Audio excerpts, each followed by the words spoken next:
Bagaimana tentang sekelompok pemuda yang tadinya dia pernah terjerumus berbuat dosa, kemudian bertobat.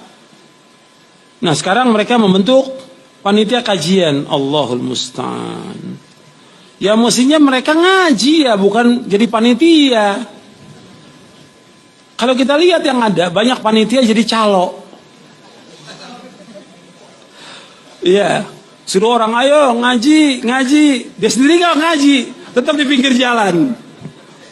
Ya kayak calo di terminal itu. Ayo ke Solo, ke Surabaya. Dia gak naik. Orang udah sampai Surabaya, balik lagi dia masih di terminal. Calo namanya itu. Nah, sekarang banyak panitia kajian. Dia jadi panitia aja, dia gak ngambil. Dia sibuk. Ayo Tromo, jalankan. Sibuk apa lagi dia? Ngurus segala macam. Makanan. Ini itu nggak pernah dapat ilmu. Ntar suaminya suruh ngatur parkir gitu. Akhirnya dia nggak dapat ilmu. Mestinya dia belajar. Orang itu belajar, bukan sekarang sibuk bikin panitia kajian. Cukup jadi satu, gabung dengan semua yang ada. Ini kan banyak panitia ini juga jadi beban buat dia semuanya.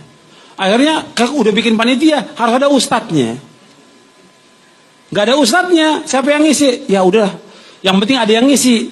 Siapa aja, merbot masjid juga gak apa-apa. Atau artis. Nah ini seperti ini yang terjadi. Padahal kalau dia gabung, gak perlu jadi panitia. Sudah gabung, saya sebagai penuntut ilmu, bukan panitia kajian. Penuntut ilmu, thalibul ilm. Saya dan antum sama sebagai thalibul ilm. Udah jadi penuntut ilmu. Kan kalau panitia pengajian kadang repot, kecuali kalau tabligh akbar. Emang repot karena besar. Kalau pengajian itu kadang-kadang semuanya ikut ingin jadi panitia, akhirnya nggak dapat apa-apa dia. Ya dianya, suaminya nggak dapat manfaat. Jadi bagi orang-orang yang baru taubat itu, yang terbaik bagi dia ngaji, bukan bikin majelis taklim, bukan. Semuanya harus kembali. Saya juga ingatkan kepada majelis taklim, nggak mesti semuanya harus ada. Kalau udah berdekatan bubar aja, gabung jadi satu. Nanti antum ditanya oleh Allah, majelis taklim ini amanah, Allah akan tanya pada hari kiamat nanti. Ketika antum isinya nggak benar, ustadznya nggak benar, antum tanggung jawab berat.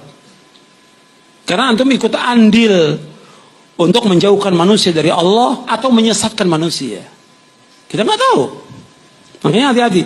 Sebaiknya kita gabung dengan yang sudah jelas manhajnya, Quran wa sunnah ala fahmi salaf, gabung. Jadi justru kalau ada yang seperti ini diajak mereka. Antum gak usah di panitia pengajian, gabung aja antum ngaji deh sudah. Sudah banyak panitia pengajian. Sampai mereka bingung cari ustadz. Kalau sudah bingung cari ustadz ya seperti yang tadi saya sebutkan. Ya udah merbot masjid. Imam masjid. Yang penting asal ada yang ngisi. Kan gak benar akhirnya. Akhirnya siapa aja sudah. Yang penting ada jenggotnya. Ada jenggotnya. Meskipun dari jamaah tabligh, dari orang-orang yang sesat, dari firqah-firqah yang sesat, yang penting ada jenggotnya. Enggak isbal. Udah, suruh ceramah. Akhirnya ceramahnya ngawur ke sana kemari. Akhirnya yang sesat siapa? Mad'u semua yang ada sesat. Apa enggak dosa tuh panitia pengajian? Dosa dia. Membuat orang sesat. Karena dipanggil, menurut kata orang sih, dia salap kata orang. Dia gak pernah tabayun, gak pernah tanya, ngerusak akhirnya. Belum lagi yang lain. Ini salah satu di antara puluhan mafsadah yang ada.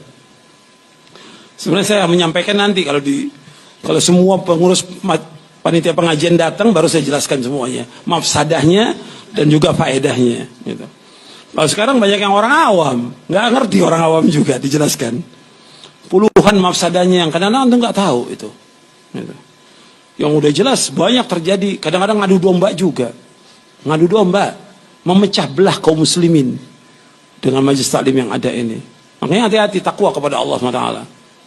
Niatnya untuk apa? Makanya saya ingatkan, kembali deh, semuanya kembali. Coba ngurus lagi deh, kembali kepada dia. Ada yang pengurus pengajian, suaminya ahlul bid'ah. Pengurus pengajian, anaknya pemusik. Pengurus pengajian, dia juga banyak berbuat dosa. Kalau begitu buat apa? Lebih bagus dia ngaji dan ngaji nuntut ilmu. Itu sudah. Jadi gak beban buat dia dunia maupun akhirat.